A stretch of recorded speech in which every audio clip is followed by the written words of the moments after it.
Next up, please welcome Melisa Ngyuen with her talk on the fake you.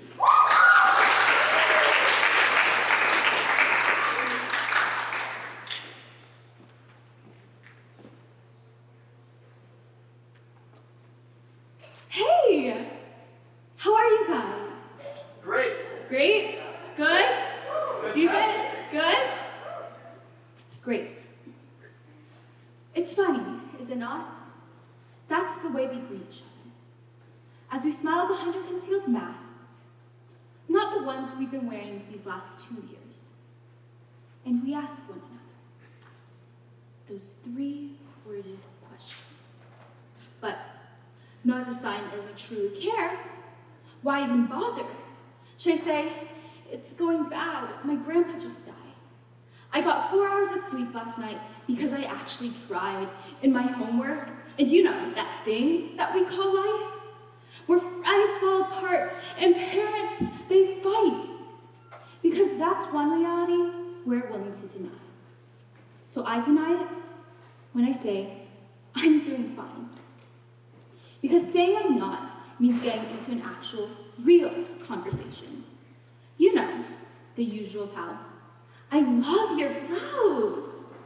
Your shoes are fire. Is that your baby? She's so adorable. Fake. I'm fake. You're fake. We're all fake.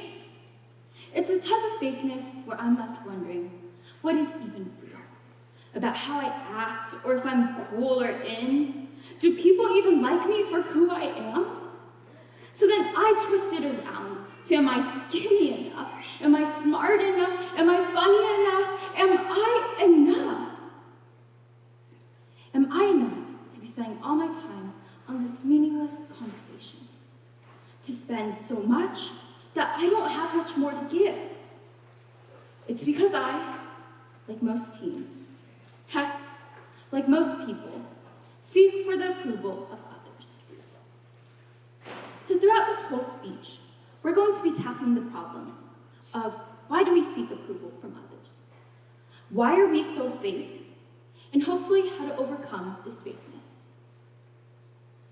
The need for approval is seen to stem from way, way back. I'm talking about how in the past, humans worked in physical survival for food, water, and shelter. This meant interacting with other humans.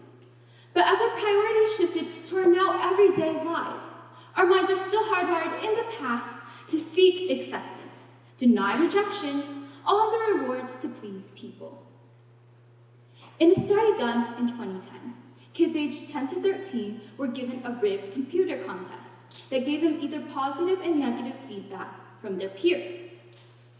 The results indicated how kids validated their whole self-esteem on the approval of their peers. In the textbook, A Psychology of Guilt, from a young age, kids seek validation from their parents. This validation moves on to their future relationships, whether it's at home, school, or work. So the cycle goes where we seek acknowledgement, whether it's from our peers, teachers, parental figures. Then we long for a sense of acceptance, for their approval.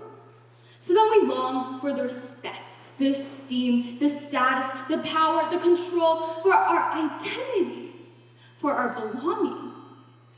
But a lot of the times, we can seek all that we want, but never truly find. But what if we're seeking for the wrong things? I mean, right now I say I'm doing fine. Just less than 5 minutes ago, you were telling me that you guys are all doing good or great. And it goes back to the whole question of why are we, as individuals, so fake? The term fake it till you make it applies to all of what I just said. Every time that we enter a new group, we conform to that group. Every time a new person enters our group, we create a new persona or facade. And I realized while I've been doing this thing, in my 17 very long years of living, I mold and I mold myself. I say, let's get rid of this acne with this blurring out filter.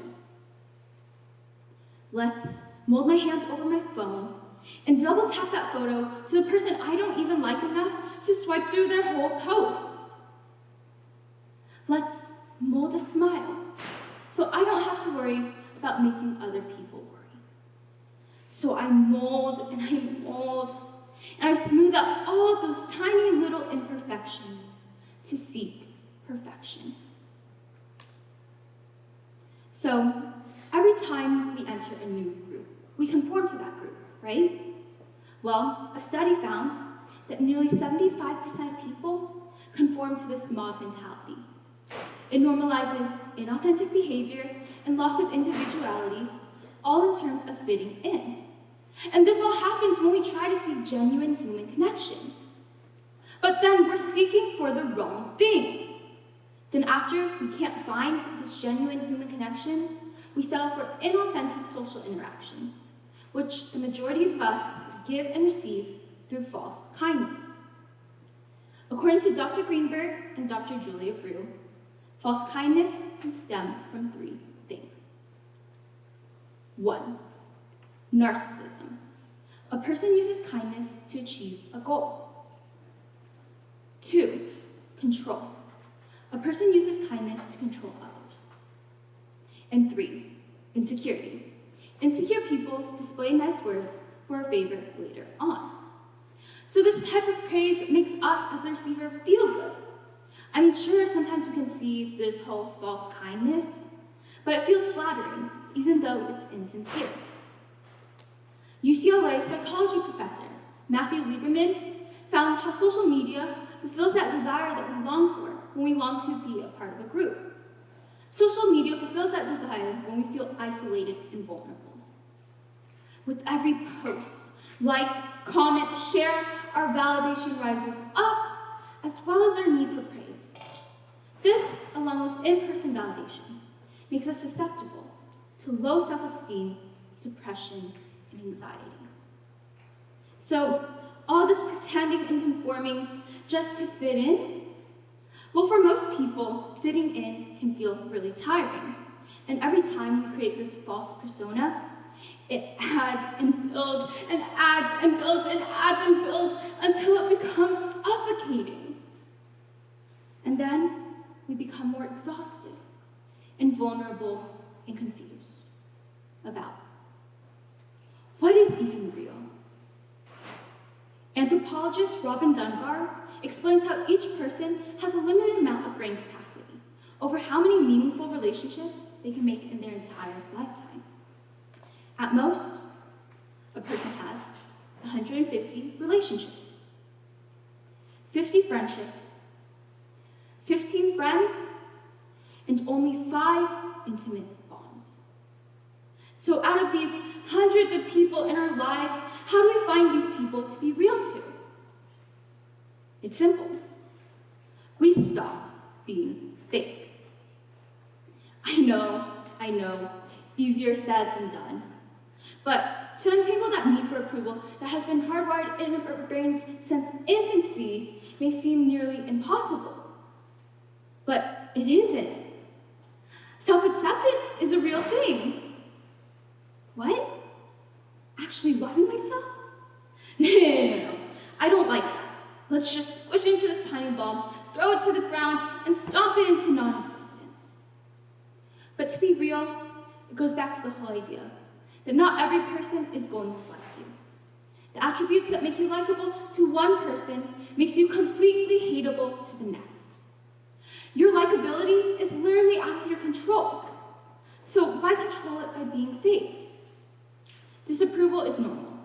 People change, they grow, and they leave. There'll be people who talk bad about you, and you about them, and that's just the journey of life. But your mindset throughout this can change. Start small first. Focus on yourself. Maybe that's reading the book that you've always wanted to, or watching that movie that always made you laugh. Then unwind even more. Work on bigger things for yourself. And that doesn't mean to do things with the whole idea of, oh, I'm going to be selfish, but do things with the mindset of, am I doing this because it makes me happy? then unwind even more. Take that social media break.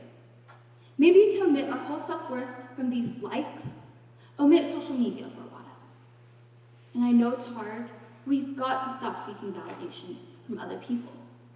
Align ourselves not with other people's goals and values, but with our own. And that's just a journey for life.